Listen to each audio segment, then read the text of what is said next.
Hello and welcome to tech affairs. मेरा नाम है सूरज और आज के इस लेक्चर में हम बात करेंगे बायोटेक प्राइड की। अभी recently ministry of science and technology ने इसे लॉन्च किया है। हमारे जो केंद्रीय मंत्री जितेंद्र सिंह हैं, इन्होंने बायोटेक प्राइड की गाइडलाइंस को लॉन्च किया है। जानेंगे इसके बारे में, ये है क्या, इसके फ़ायदे क्या हैं और इसे किस उद्देश्य से लॉन्च किया गया है, सब कुछ समझेंगे इस लेक्चर में। स्टार्ट करते हैं। उससे पहले कुछ आर्टिकल देख लीजिए आप। ये है द टाइम्स ऑफ इंडिया का article, government to launch biotech pride to add indigenous biological data centre. इसी के साथ अगर आपको इस लेक्चर की पीडीएफ चाहिए तो डिस्क्रिप्शन में जाइए, टेलीग्राम चैनल को ज्वाइन कर लीजिए, वहाँ पर आपको सभी लेक्चर्स की पीडीएफ मिल जाएगी। ऑल्सो आप मुझसे कनेक्ट कर सकते हैं मेरे इंस्टाग्राम पेज पर, जहाँ पर आपको डेली बेसिस पर साइंस एंड टेक की अपडेट मिलती रहती है। उससे पहले जान लेते हैं कुछ पॉइंट जिन पर हम आज के इस लेक्चर में डिस्कस करेंगे। सबसे पहले तो हम बात करेंगे इतना चर्चा में क्यों है, उसके बाद हम जानेंगे बायोटेक प्राइड की गाइडलाइन को, उसके बाद हम समझेंगे need for biogrid and its advantage. इसके साथ ही हम इम्पॉर्टेंट स्कीम और पॉलिसीज़ के बारे में बात करेंगे रिगार्डिंग बायोटेक। इसके साथ एंड में हम बात करेंगे बायोटेक किसान प्रोग्राम के बारे में। अब समझ लेते हैं कि इतना चर्चा में क्यों है। अभी हाल ही में बायोटेक प्राइड यानी डेटा एक्सचेंज के माध्यम से अनुसंधान और नवाचार का प्रचार दिशा निर्देश जैव प्रौद्योगिकी विभाग, विज्ञान और प्रौद्योगिकी मंत्रालय द्वारा इसे जारी किया गया है। इसके अलावा भारतीय जैविक डेटा सेंटर की एक वेबसाइट भी लॉन्च की गई है। अब बात कर लेते हैं बायोटेक प्राइड की गाइडलाइंस के बारे में। क्या है इसकी गाइडलाइंस? इन दिशा निर्देशों में अन्य मौजूदा जैविक डेटा सेट या डेटा केंद्रों को IBDC के साथ जोड़ने की परिकल्पना की गई है, जिसे बायोग्रिड कहा जाएगा।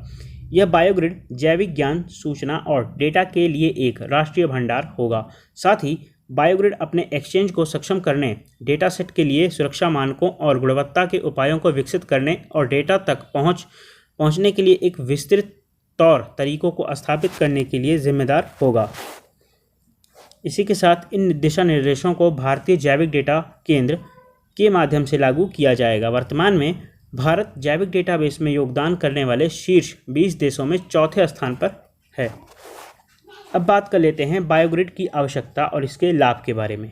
135 करोड़ से अधिक की बड़ी आबादी और देश के विषम स्वरूप के साथ भारत को भारतीय अनुसंधान और समाधान के लिए अपने स्वयं के विशिष्ट डेटाबेस की आवश्यकता है।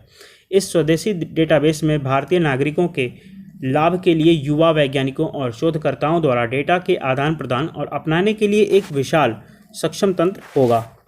इसी के साथ बड़े पैमाने पर डेटा की एक विस्तृत श्रृंखला साझा करना आणविक और जैविक प्रक्रियाओं की समझ को आगे बढ़ाता है। यह मानव स्वास्थ्य, कृषि, पशुपालक और मौलिक अनुसंधान में योगदान देगा और इस प्रकार के सामाजिक लाभों तक विस्तारित होगा।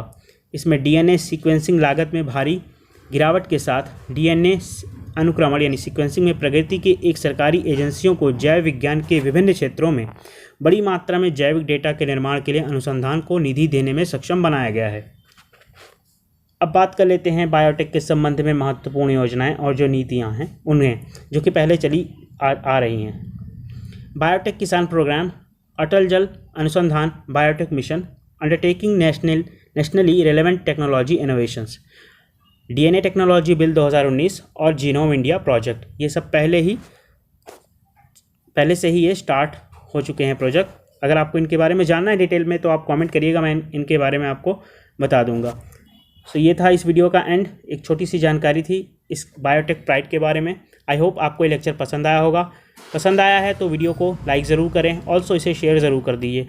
इसके साथ ही अगर आप इस चैनल पर नए हैं तो do subscribe and hit the bell icon. इससे और मुझसे आप जुड़ सकते हैं मेरे इंस्टाग्राम और ट्विटर पर, जहाँ पर आपको डेली बेसिस पर साइंस एंड टेक की अपडेट मिलती रहती है। इसके साथ ही आप अपने डाउट भी आप मुझसे वहाँ डिस्कस कर सकते हैं। Thanks for watching this, have a great day.